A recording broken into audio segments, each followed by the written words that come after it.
जय माता रानी की भक्तों। इस साल चैत्र नवरात्रि का महापर्व 30 मार्च दिन रविवार से शुरू होकर 6 अप्रैल 2025 दिन रविवार को ही समाप्त होगा। तो इस बार की चैत्र नवरात्रि के किसी भी दिन बस इस पेड़ की जड़ को अपने गले में पहन लेना। माता रानी की कृपा से जीवन के आ रहे हर कष्टों से तुरंत मिल जाएगी। आपको मुक्ति और खुशियों से भर जाएगा। आपका घर बन जाओगे, आप करोड़पति। क्योंकि दोस्तों, इस बार की चैत्र नवरात्रि के दिन बहुत सारे शुभ योगों का निर्माण हो रहा है, जो कि कई वर्षों बाद आया है। और इस दिन कुल 62 तरीके के शुभ योग बन रहे हैं, जिसमें सर्वार्थ सिद्धि योग के साथ साथ इंद्र योग और रेवती नक्षत्र जैसे कुल 62 तरीके के शुभ योग बन रहे हैं।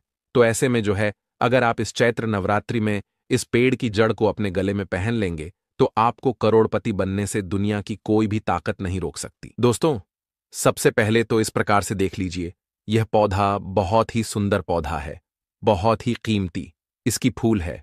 खासकर हम देवी देवताओं की पूजा में इस फूल का प्रयोग करते हैं। क्या आप इसका नाम जानना चाहते हैं?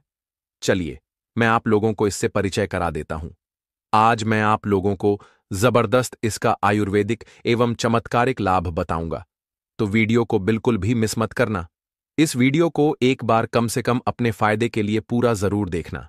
इस वीडियो को देखने के बाद आपको समझ में आ जाएगा कि वास्तव में यह पौधा हमारे लिए ईश्वर का वरदान है। देखिए, इस प्रकार हमारे घरों के आसपास में बहुत सारे पेड़ पौधे पाए जाते हैं, जो किसी न किसी बीमारी को ठीक करने में काम आ ही जाती है, जो किसी न किसी समस्याओं को दूर करने में काम आते हैं। लेकिन जानकारी के अभाव में केवल यह पेड़ पौधे हमारे लिए केवल पुष्प ही रह जाते हैं, बस देवी देवता को चढ़ाने की यह चीज रह जाती है। हम इसके अगर आयुर्वेदिक प्रयोग को जान जाएं, सीख जाएं, तो हम बहुत सारे बीमारियों को भी ठीक कर सकते हैं। और इसके हम चमत्कारिक लाभों को जान जाएं तो कई प्रकार के अपने समस्याओं को चुटकियों में समाप्त कर सकते हैं, धनवान बन सकते हैं। जीवन में चल रही तत्काल हम उस प्रकार के समस्याओं को समाप्त कर सकते हैं। दोस्तों, वीडियो को ध्यान से देखिएगा। सर्वप्रथम इस पौधे को देख करके पहचान लीजिए। इसके पत्ते कुछ इस प्रकार से होते हैं, मैं झूम करके दिखाना चाहूंगा। इस प्रकार से इसके फूल होते हैं, पुष्प होते हैं। तो इस पौधे को गुड़हल के नाम से जानते हैं। यह रेड कलर के गुड़हल है। इनके 3 प्रजाति आती है, एक वाइट कलर की होती है, और यह यह रेड कलर की है, और एक जो आती है वह पिंक कलर की आती है।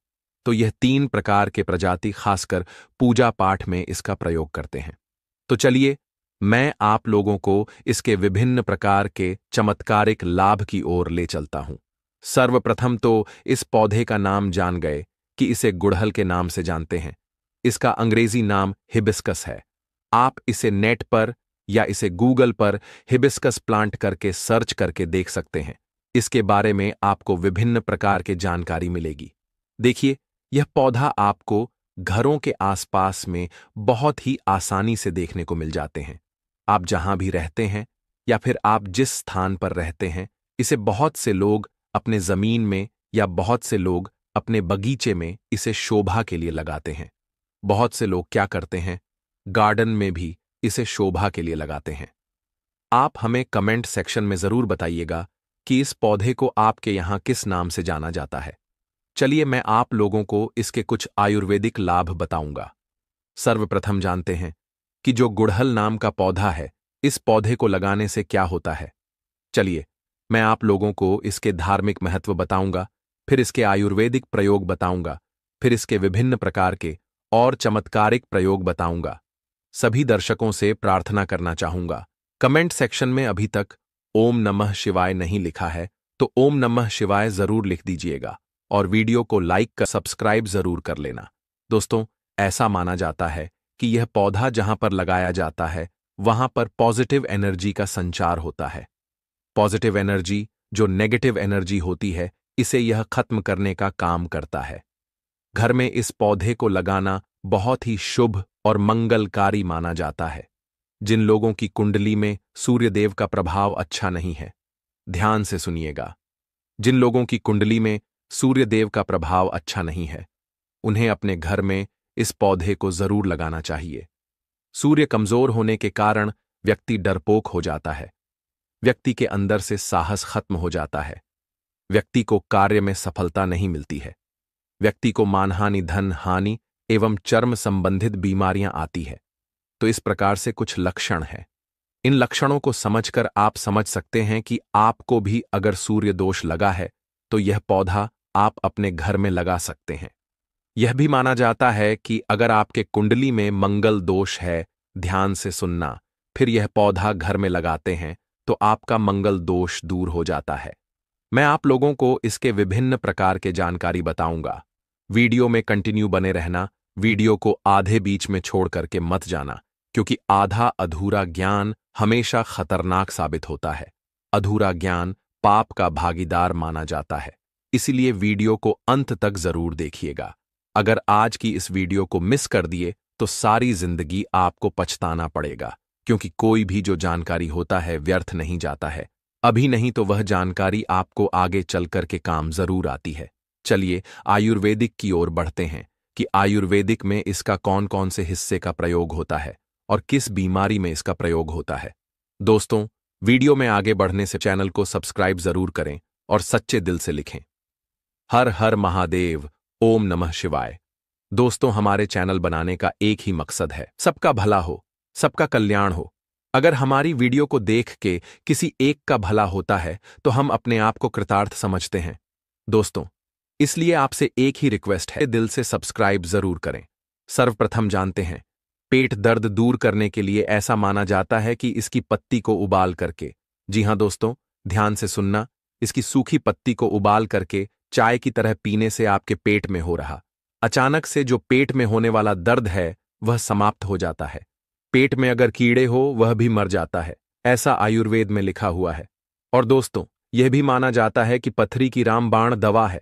आप लंबे समय से पथरी के लिए दवा खा रहे हैं, लेकिन आपके पथरी की बीमारी अर्थात आपके ग्रैंड स्टोन, गुर्दे की जो पथरी है, किसी भी प्रकार की पथरी हो, वह पथरी जड़ से समाप्त करने का काम करता है। यह पथरी को तोड़ने का काम करता है। अगर आप लंबे समय से पथरी की बीमारी से परेशान हैं तो इसके पुष्प एवं इसके पत्तियां का पाउडर आता है। आप मार्केट में हिबिस्कस पाउडर के नाम से सर्च करके देख सकते हैं, आपको मिल जाएगा। या फिर आप चाहते तो नेचुरल इसके पत्ते और इसके पुष्प का पाउडर बना लीजिए और इसके पाउडर को 2 चम्मच या फिर 1 गिलास गुनगुने पानी में उबाल करके, या फिर 2 गिलास आपको पानी लेना है और उसमें 1 चम्मच आपको इसमें पाउडर को डाल करके गर्म करना है। जब शेष 1 गिलास जो है इसमें पानी बच जाए तब आपको छान करके पी लेना है और यह उपाय आपको खाली पेट करना है। सुबह शाम ऐसा माना जाता है। केवल 15 दिनों तक इसके पाउडर को पीने से, जैसा हम विधि बता रहे हैं, ध्यान से सुनना, इसी विधि को करने से कैसी भी पथरी के जो भी बीमारी है, कैसी भी पथरी की बीमारी हो, मूत्रनाल के माध्यम से गल करके बाहर निकल जाता है। आप जनहित एवं जन कल्याण के लिए जो लोग लंबे समय से पथरी की बीमारी से परेशान रहते हैं, आप उन्हें यह दवा बता सकते हैं। दोस्तों, उसके बाद यह आयरन की कमी को दूर करता है। आप में से बहुत सारे ऐसे लोग हैं जो कि आयरन के लिए टेबलेट खाते होंगे। अब ऐसा आपको टेबलेट खाने की कोई जरूरत नहीं है। अगर आप इसके पुष्प की चाय बना के पीते हैं, इसके पुष्प की चाय बना करके पीते हैं, उसमें आपको कुछ भी चीज नहीं डालनी होती है। गुड़ के साथ में आप इसे डाल करके पी सकते हैं। थोड़ा सा गुड़ रख लेना और इसका जो पुष्प है इसे आपको उबाल करके चाय जैसे बनाना है। तो इसे चाय बना करके, इनका जो पुष्प का रस है, इसकी चाय बना करके पीने से आयरन की कमी को अर्थात ब्लड की कमी को, खून की कमी को पूरा करता है और शरीर में तेजी से आयरन की पूर्ति करता है, खून की पूर्ति करता है। फिर दोबारा कभी भी आपके जीवन में खून की कमी कभी भी नहीं आती है। खून की कमी किस कारण होती है? अगर हम वास्तु की ओर ले चलें तो एस्ट्रोलॉजी की ओर अगर ले चलें तो खून की कमी मंगल दोष के कारण होता है। मंगल से जुड़ा कौन सा कलर होता है? तो मंगल से लाल कलर जुड़ा होता है, तो आपके खून की समस्या को समाप्त करेगा। दोस्तों, इसके बाद यह वजन घटाने में काम आता है। जैसे आप वजन घटाना चाहते हैं, आप में से अधिकतर ऐसे लोग होते हैं जो कि अपना वजन घटाना चाहते हैं, तो ऐसा माना जाता है कि इसकी चाय पीने से लंबे समय तक भूख नहीं लगता है। और जैसे लंबे समय तक आपको भूख नहीं लगेगा तो जाहिर सी बात है आपका वजन घटना ही घटना है। तो आप जो है इसके चाय बना करके अपने वजन को घटा सकते हैं। दोस्तों, चलिए अब मैं आप लोगों को इसके धार्मिक महत्व बताता हूं। धार्मिक महत्व की ओर ले चलता हूं तो महालक्ष्मी और न दुर्गा, इन दोनों को गुड़हल का पुष्प बहुत ही प्रिय है। और साथ भगवान हनुमान जी महाराज को यह जो गुड़हल का पुष्प है ये बहुत ही प्रिय है, क्योंकि ये रेड कलर के होने के कारण ये रेड कलर जितने भी पुष्प हैं मां दुर्गा को समर्पित होते हैं। हमने नवरात्रि के समय में गुड़हल पुष्प के अनेकों चमत्कारिक प्रयोग बताए हैं। दोस्तों, गुड़हल का पुष्प माता रानी को क्यों चढ़ाते हैं और क्यों हनुमान जी महाराज को चढ़ाते हैं कि यूं मां लक्ष्मी जी को चढ़ाते हैं? तो विशेष मनोकामना के लिए इस फूल को चढ़ाया जाता है। सुख समृद्धि चाहिए, धन समृद्धि चाहिए तो इसे चढ़ाया जाता है। और मैं आप लोगों को बताऊंगा किस प्रकार से चढ़ाया जाता है। अगर किसी को मंगल दोष लगा है तो मंगल ग्रह का रंग लाल होता है।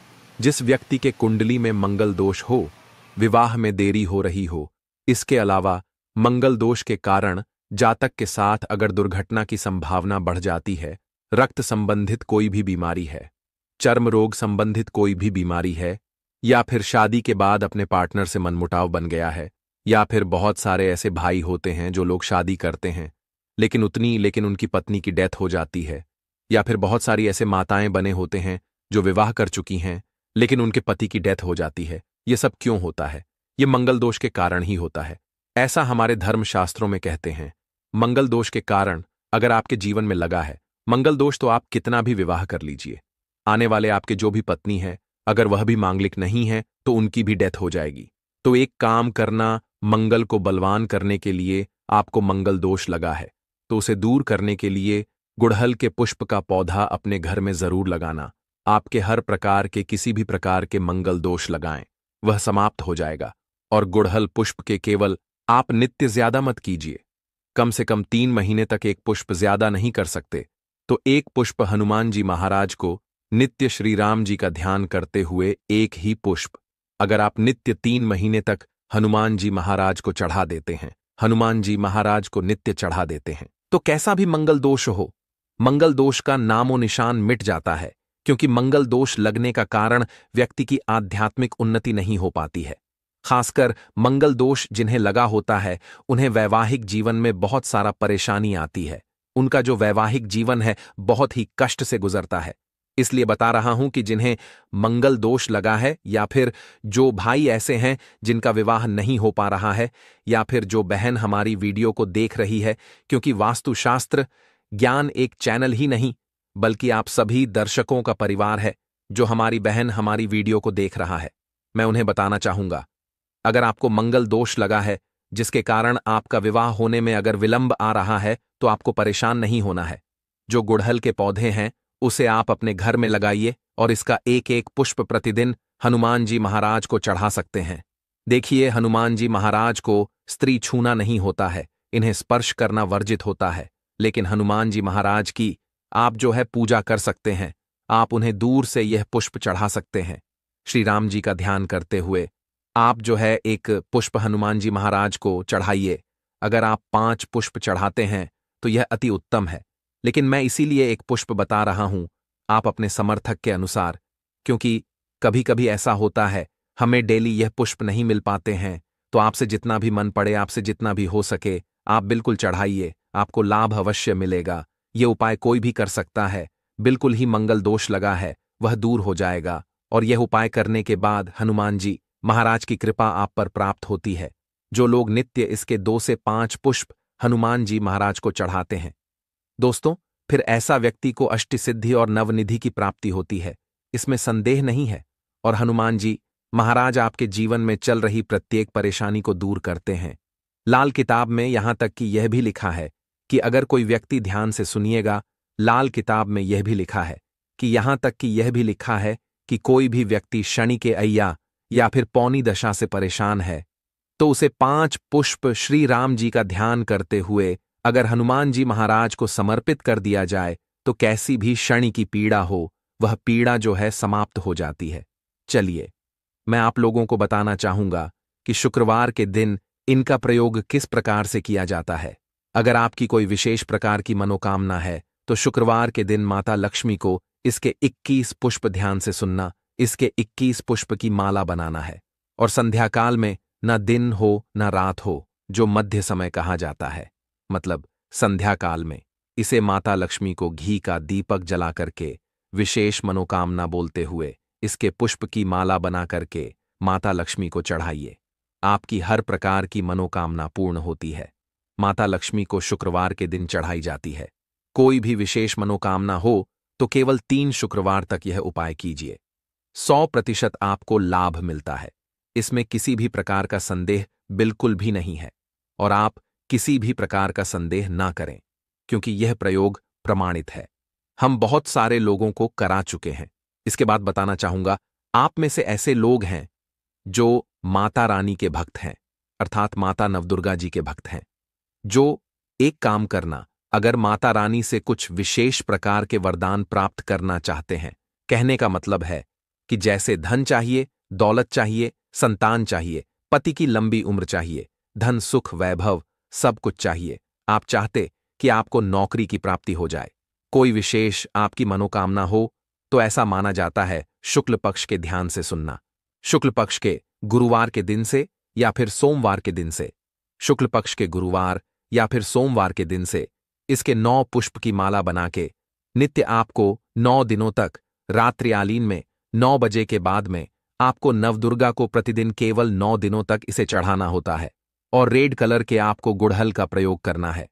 कोई विशेष मनोकामना है तब यह उपाय करना, बिल्कुल ही उस मनोकामना को पूर्ण होने से ब्रह्मांड की कोई भी शक्ति नहीं रोक पाएगी। माता रानी आपके मनोकामना को अवश्य पूरा करेंगे। अगर आप यह उपाय कर लिए तो खासकर मां दुर्गा को प्रसन्न करने के लिए गुड़हल के पुष्प चढ़ाई जाती है। ऐसा भी माना जाता है, हमारे धर्म लिखित शास्त्रों में लिखा है, अगर माता नवदुर्गा को गुड़हल का एक पुष्प चढ़ाएं तो उसका पुण्य 1000 गौ दान के बराबर होता है। केवल गुड़हल के एक पुष्प माता नवदुर्गा को चढ़ा देने से मिल ही जाता है। यह भी कहा जाता है कि माता नवदुर्गा बड़े बड़े पकवान से, बड़ी बड़ी साधना से, बड़े बड़े जो धार्मिक अनुष्ठान करते हैं, बड़े बड़े जो माता को प्रसन्न करने के लिए जो उपाय किए जाते हैं, उनसे प्रसन्न जितना नहीं होता उतना केवल एक ही गुड़हल के पुष्प चढ़ा देने से हो जाती है। तो आपको क्या करना है, माता नवदुर्गा को कोई विशेष मनोकामना है तो जैसे मैंने इस वीडियो में उपाय बताया है, यह उपाय करें, बिल्कुल ही आपको लाभ मिलेगा। आपकी मनोकामना की पूर्ति होगी, लेकिन आपको इसे बीच में गैप नहीं करना है। नित्य आपको 9 दिनों तक चढ़ाना है। मंगल दोष लगा हो, मां लक्ष्मी की कृपा प्राप्त करना चाहते हो तो यह उपाय जरूर करें। दोस्तों, आप चाहते कि लंबे समय से जिनके घर में, जैसे बहुत से ऐसे लोग होते हैं बीमार पड़ जाते हैं, जो लोग बीमार से ग्रस्त हैं, ऐसे व्यक्ति एक काम जरूर करें। बीमारी से जो ग्रस्त व्यक्ति हैं, जो लोग बीमारी से ग्रस्त हैं, ऐसे व्यक्ति के शरीर से 7 बार थोड़ा सा आपको दूध ले लेना है। एक कटोरी के आसपास आपको दूध लेना है और बीमारी से पीड़ित व्यक्ति के शरीर से 7 बार उस दूध का उतारा करें और इस दूध को जाकर के आप जो है गुड़हल की जड़ में डाल दीजिए और नित्य केवल 7 दिनों तक यह उपाय करते हैं तो उनके बीमारी में लाभ मिलता है। जबरदस्त चमत्कारिक प्रयोग है। यह प्रयोग आप खुद करके देखना, आपको इनका अनुभव मिल जाएगा। जैसे लंबे समय से बुखार हो जाता है, ठीक नहीं होता है, परेशान हो जाते हैं, दिल करता है जाकर के कहीं रो लें या फिर ईश्वर के सामने रो लें, तो यह उपाय जरूर कीजिएगा। 100% आपको लाभ मिलता है। अगर आप माता रानी का आशीर्वाद पाना चाहते हैं तो कमेंट बॉक्स में जय माता दी जरूर लिख दीजिएगा। माता रानी आपके सभी प्रकार के कष्टों को हर लेती है। आज हम आपको बताएंगे कि मंदिर में जो एक लोटा जल रखा जाता है उसका क्या करें, और मंदिर का लोटा कैसा होना चाहिए, पीतल का या तांबे का। कुछ लोग ये गलतियां कर देते हैं और बाद में पछताते हैं। ऐसी गलती आप कभी मत करना, नहीं तो कंगाल हो जाओगे, बर्बाद हो जाओगे। मंदिर में एक लोटा जल ऐसे कभी मत रखना। साथ ही जानिए दीपक घर में कौन से पदार्थ का रखना चाहिए, तांबे का, लोहे का, पीतल का, कांसे या फिर स्टील का या माटी का। कुछ लोग अपने पूजा घर में गलत तरीके से दिए को रखते हैं और उनका घर बर्बाद हो जाता है। और जानिए दीपक की बाती कच्चे कलावे से बनाएं या रुई से या फिर सूती हाथ में बांधने वाले कलावे से। कुछ लोग दीपक जलाते समय भयंकर गलती कर देते हैं, जिस कारण उन्हें पितृ दोष, शनि दोष, काल सर्प दोष, मंगल दोष, भयंकर से भयंकर गरीबी का दोष भी लग जाता है। दोस्तों, कुछ लोग यहां पर ऐसे भी होंगे जो इस वीडियो को बीच में ही छोड़ देंगे। अगर इस वीडियो को आपको छोड़ना ही है तो अभी छोड़ देना, परंतु वीडियो को बीच में छोड़कर लक्ष्मी माता का अपमान मत करना। दोस्तों, बहुत समय से आप लोगों के प्रश्न आ रहे हैं कि मुख्य द्वार पर जल छिड़कने का सही समय क्या होता है और सही विधि क्या होती है। किस समय हमें जल छिड़कना चाहिए और क्या मुख्य द्वार पर जल छिड़कने के लिए स्नान करना आवश्यक है या बिना स्नान किए भी मुख्य द्वार पर जल का छिड़काव किया जा सकता है।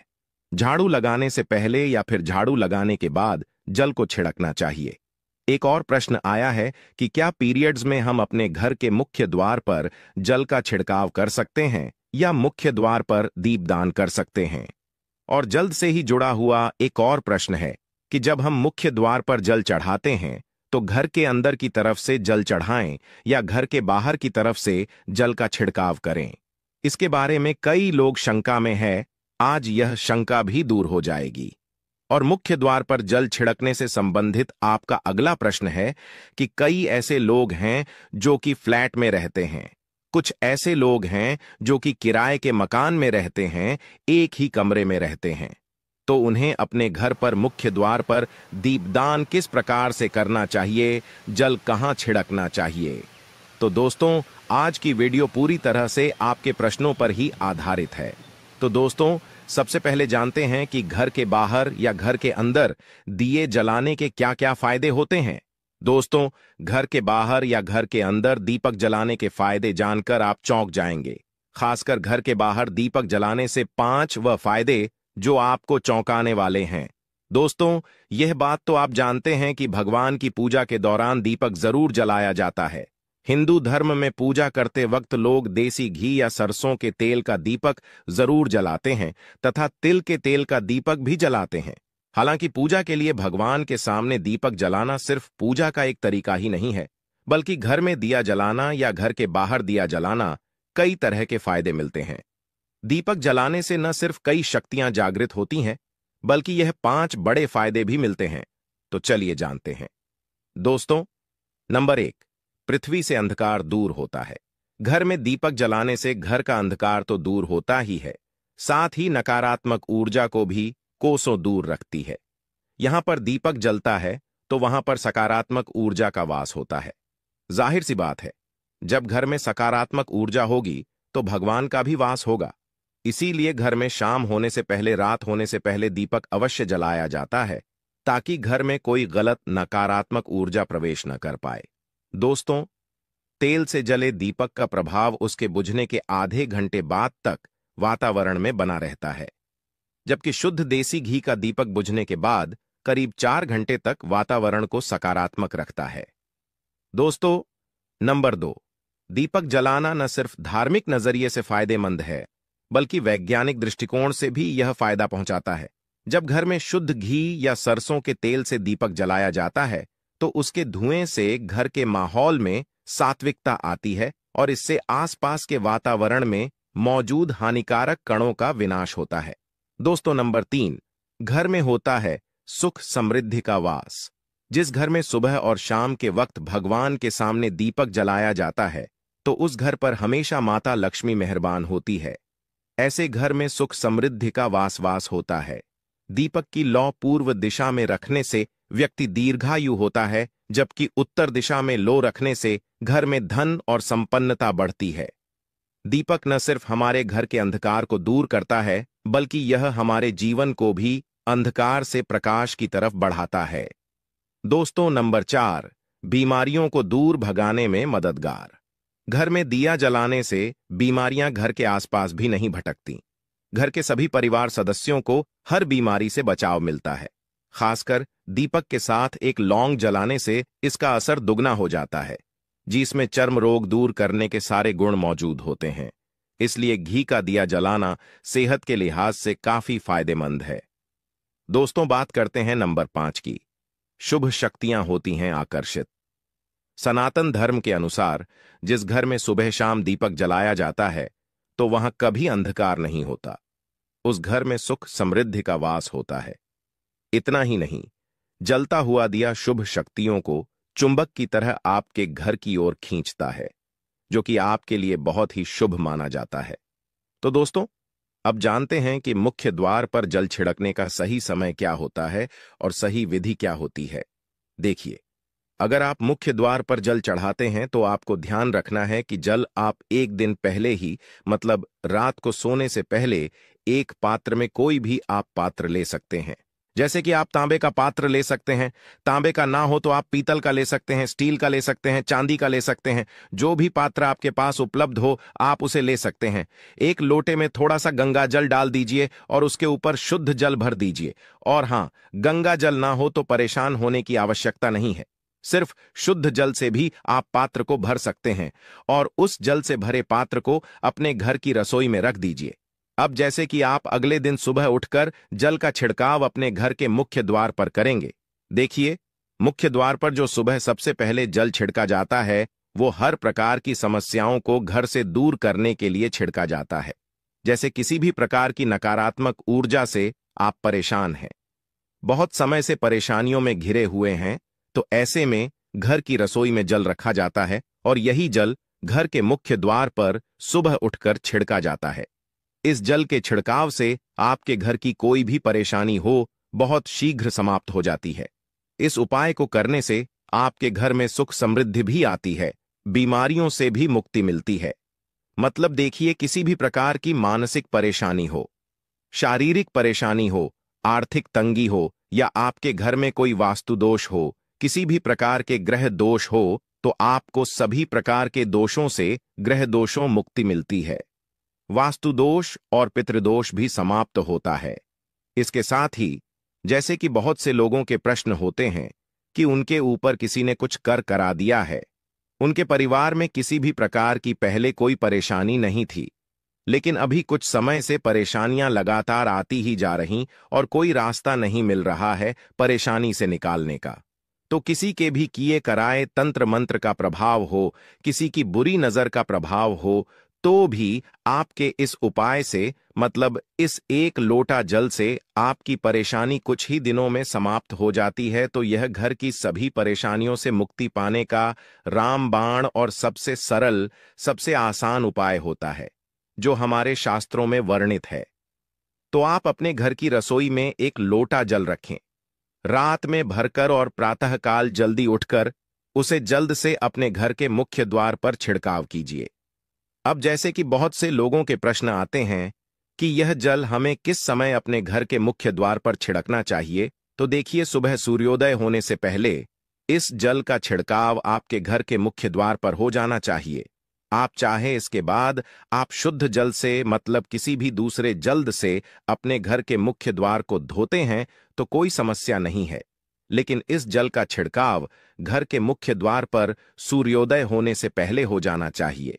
अब दोस्तों, आपका अगला प्रश्न है कि क्या हमें स्नान करके इस जल का छिड़काव अपने घर के मुख्य द्वार पर करना चाहिए या फिर बिना स्नान किए भी कर सकते हैं? देखिए, यह जो हम जल चढ़ाते हैं, मतलब यह एक उपाय होता है, तो इसे हम स्नान करने के बाद नहीं करते हैं।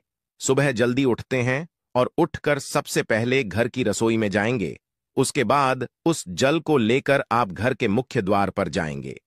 मुख्य द्वार खोलकर मैन गेट खोल दीजिए और उसके बाद मुख्य द्वार पर इसी जल का छिड़काव कर दीजिए। और जल का छिड़काव करते समय अपने पितरों का ध्यान कीजिए, मां लक्ष्मी का ध्यान कीजिए, क्योंकि कहा जाता है कि सुबह सुबह मां लक्ष्मी प्रत्येक द्वार पर आती है, सबके द्वार पर आती है। जिनके भी द्वार खुले होते हैं, जिनके घर में जल का छिड़काव मुख्य द्वार पर हुआ रहता है, उसके घर में प्रवेश कर जाती है। तो आप माता लक्ष्मी का अपने मन में ध्यान कीजिए और एक तरह से प्रार्थना कीजिए, हे मां लक्ष्मी, आप मेरे घर में प्रवेश करें, आपका स्वागत करने के लिए मैं तैयार हूं। और उसके बाद अपने पितरों का ध्यान कीजिए, क्योंकि जो हमारे घर की दहलीज होती है, वहीं पर पितरों का वास माना जाता है।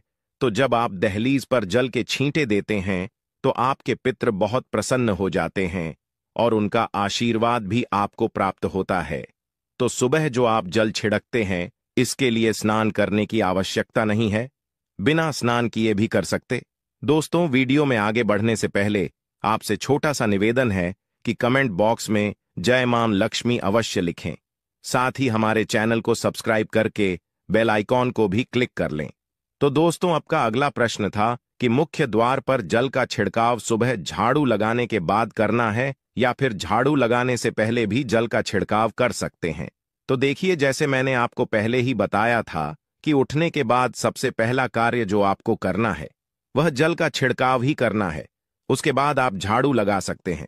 लेकिन एक चीज का ध्यान रखिए, जब हम सोकर उठते हैं तो सबसे पहले बिस्तर पर बैठे हुए ही अपने दोनों हथेलियों को एक साथ देखना चाहिए और हथेलियों को देखते हुए मां लक्ष्मी का ध्यान करना चाहिए। कराग्रे वस्ते लक्ष्मी कर मध्य सरस्वती कर मूल्य तू ब्रह्मा प्रभाते कर दर्शनम। दोस्तों, इस मंत्र का उच्चारण आप चाहे तो कर सकते हैं, नहीं करते हैं तो भी कोई बात नहीं।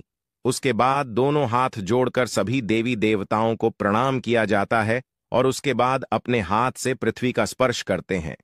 धरती को छूकर प्रणाम करते हैं 2 बार या 3 बार और उसके बाद अपना दाहिना पांव पृथ्वी पर रखते हैं। उसके बाद ही बाकी के जो सभी कार्य होंगे वो उसके बाद ही किए जाएंगे। जल का छिड़काव आप उसके बाद ही करेंगे। मतलब सुबह उठने के बाद सबसे पहले हथेलियों के दर्शन, फिर धरती को प्रणाम कीजिए, फिर धरती पर पैर रखें और उसके बाद रसोई में जाकर आपको जल लेना है और घर का मुख्य द्वार खोलकर मुख्य द्वार पर जल का छिड़काव करना है। मां लक्ष्मी का और अपने पितरों का ध्यान करना है। उसके बाद आप अपने घर में आ जाएंगे और उसके बाद जो भी आपकी रूटीन वर्क होते हैं, मतलब झाड़ू लगाएंगे या फिर आप स्नान करेंगे, यह सभी कार्य उसके बाद किए जाएंगे। और अब जैसे कि कई लोगों के प्रश्न आते हैं कि जब हम जल का छिड़काव करते हैं तो क्या उसी समय घर के मुख्य द्वार पर झाड़ू लगाकर और पानी डालकर क्या मुख्य द्वार की अच्छे से सफाई कर सकते हैं? जी हां, बिल्कुल कर सकते हैं। पहले आप जो रसोई में रखा हुआ जल है उस जल का छिड़काव कर दीजिए। उसके बाद और भी पानी डालकर, मतलब अगर आपके पास जल और उपलब्ध है तो और जल लेकर और घर के मुख्य द्वार की अच्छी तरह से झाड़ू से या कैसे भी सफाई कर सकते हैं। और कई लोगों के प्रश्न आए हैं कि हम किसी फ्लैट में रहते हैं या फिर किसी ऐसे कमरे में रहते हैं, किराए के कमरे में हमारे पास एक ही कमरा है, तो हम जल का छिड़काव या फिर दीपदान कहां पर करें, किसे हम अपना मुख्य द्वार माने। देखिए, जो आपका अपना कमरा है या फिर जो फ्लैट है जहां पर आपका नेम प्लेट लगा हुआ है, आप उसी स्थान पर दीपदान करेंगे और उसी स्थान पर आपको जल का छिड़काव करना है। मतलब जहां पर अगर एक ही कमरे का मकान है तो आपके कमरे का दरवाजा है, वहीं पर आपको थोड़ा सा जल छिड़कना है और वहीं पर आप दीपदान भी करेंगे, जो कि मुख्य द्वार से जुड़े हुए उपाय होते हैं। वह आप अपने घर के, मतलब जो अपना कमरा है उसके बिल्कुल दरवाजे के पास ही करेंगे। और आपका अगला प्रश्न है कि क्या पीरियड में हम अपने घर के मुख्य द्वार पर जल का छिड़काव कर सकते हैं, दीपदान कर सकते हैं? तो देखिए, जल का छिड़काव करने के लिए पीरियड हो या ना हो उससे कोई फर्क नहीं पड़ता, जल का छिड़काव कर सकते हैं। रही बात दीपदान की, तो दीपदान देखिए कार्मिक पूजा में आ जाता है और कार्मिक पूजा हम बिना शुद्ध हुए नहीं कर सकते हैं।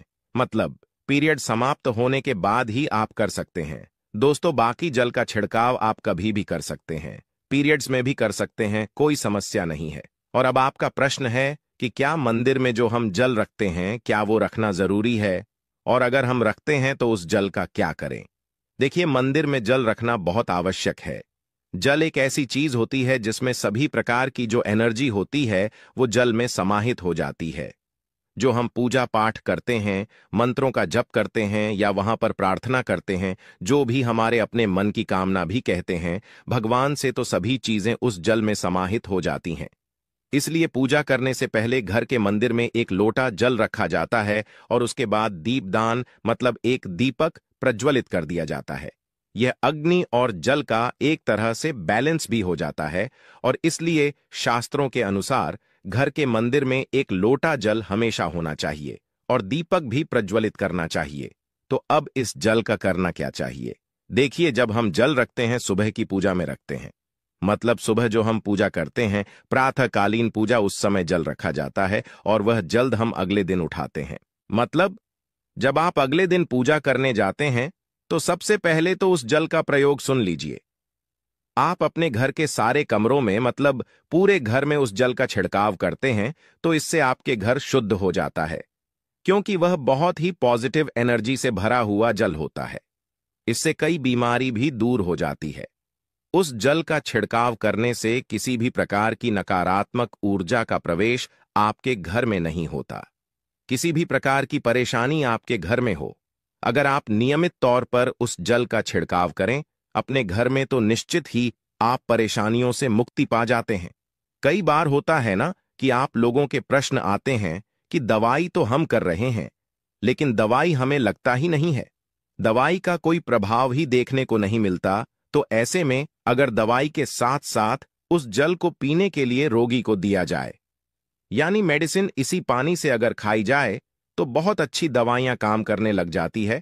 और जैसे कि परिवार में अगर बहुत अधिक क्लेश रहता है, हमेशा आपस में हर बात पर मतभेद होता है, तो परिवार के सभी सदस्य इस जल में से अगर थोड़ा थोड़ा पीते हैं, तो धीरे धीरे विचारों में परिवर्तन आने लग जाता है। सकारात्मक विचार सभी के होने लग जाते हैं और आपस में समन्वय होने लग जाता है। घर से कलह, क्लेश और मतभेद हमेशा के लिए समाप्त हो जाते हैं। और मंदिर में रखे हुए जल का अगला उपाय क्या है? देखिए, अगर आप कोई दुकान करते कोई व्यापारिक स्थल है आपका, तो प्रतिदिन इसी जल में से थोड़ा सा जल ले जाकर दुकान पर व्यापारिक स्थल पर छिड़काव कीजिए। इससे आपका दुकान, आपका काम बहुत अच्छा चलता है। मतलब किसी भी प्रकार की परेशानी आपके व्यापारिक स्थल पर नहीं आती है, क्योंकि जैसा मैंने आपको बताया, यह जो जल होता है बहुत पावरफुल होता है, बहुत पॉजिटिव होता है। मंदिर में रखा एक लोटा जल पावरफुल और पॉजिटिव से भरा क्यों होता है? क्यों इसमें सकारात्मक ऊर्जा का भंडार होता है? आइए जानते हैं। देखिए, जल जो होता है, अमृत हुआ, मीठे मीठे फल हुए, भोजन हुआ, अनाज हुआ, उससे भी बढ़कर माना जाता है। देवी देवता आपके दिए हुए इसी जल को ग्रहण करते हैं। मंदिर में एक लोटा जल रखना उतना ही जरूरी है जितना आप सुबह, दोपहर, शाम का भोजन करते हैं। जब हम भगवान की पूजा करते हैं और तांबे के पात्र में या पीतल के पात्र में एक लोटा जल जरूर रखते हैं। जल जो होता है सागर रूपी होता है और यही सागर आपकी नया पार लगता है। मंदिर में एक लोटा जल रखने का कारण एक और यह होता है कि जो लोग भगवान को रोजाना भोजन नहीं करा सकते, तो वह मंदिर में एक लोटा जल रखते हैं ताकि भगवान इसे ग्रहण करें और यह जल रूपी प्रसाद इसके अगले दिन, यह सुबह के समय, आप प्रसाद समझकर ग्रहण करें। लेकिन याद रहे, मंदिर में रखा लोटा जल कभी भी तुलसी में अर्पित नहीं करना चाहिए क्योंकि यह जल सभी देवी देवता ग्रहण करते हैं, तो इसीलिए तुलसी में डालना वर्जित है। लेकिन हां, अगर आपके घर में लड्डू गोपाल है, राधा कृष्ण है और आप एक लोटा जल उनके लिए अर्पित करते हैं, तो आप अगले दिन यानी सुबह के समय वह जल तुलसी में चढ़ा सकते हैं। मंदिर में जो एक लोटा जल रखा होता है, उसके अगले दिन यानी सुबह के समय आप इस जल से अपनी आंखें जरूर धोया करें। इससे आंखों में रोशनी बढ़ती है और आंखों में जितनी भी बीमारी आ जाती है वह दूर होती है। शास्त्रों के अनुसार जो लोग मंदिर में एक लोटा जल भरकर नहीं रखते, तो उनके घर में अकाल पड़ जाता है, घर कंगाल हो जाता है, बर्बाद हो जाता है, परिवार में मुसीबतें आ जाती हैं और गरीबी का आगमन हो जाता है। आप चाहे तो एक लोटा जल में पुष्प आदि डालकर रख सकते हैं, बहुत ही शुभ माना जाता है। मंदिर में जो जल रखा जाता है उससे हम और क्या क्या कर सकते हैं, आइए जानते हैं। तो इस जल का छिड़काव करने से बहुत सारी परेशानियां खत्म हो जाती हैं।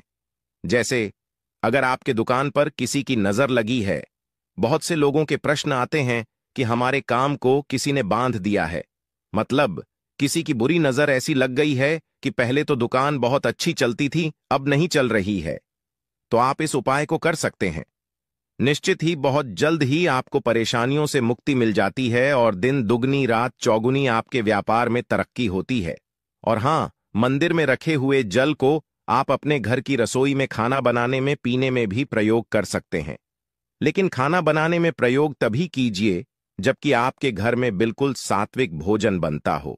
मतलब लहसुन प्याज अगर आपके घर में बनता हो, तो खाना बनाने में इस जल का प्रयोग नहीं किया जा सकता है। फिर आप इस जल को थोड़ा थोड़ा परिवार के सदस्य मिलकर ग्रहण कर सकते हैं और बचे हुए जल को आप अपने घर में पौधों में डाल सकते हैं। तो देखिए, ऐसा नहीं है कि मंदिर पर रखा हुआ जल बेकार होता है, किसी काम का नहीं होता है। बहुत सारे उपयोग इस जल के होते हैं। अगर हम सही तरीके से प्रयोग करें तो अपने जीवन की बहुत सारी परेशानियों का समाधान मात्र इस एक लोटा जल से हम कर सकते हैं।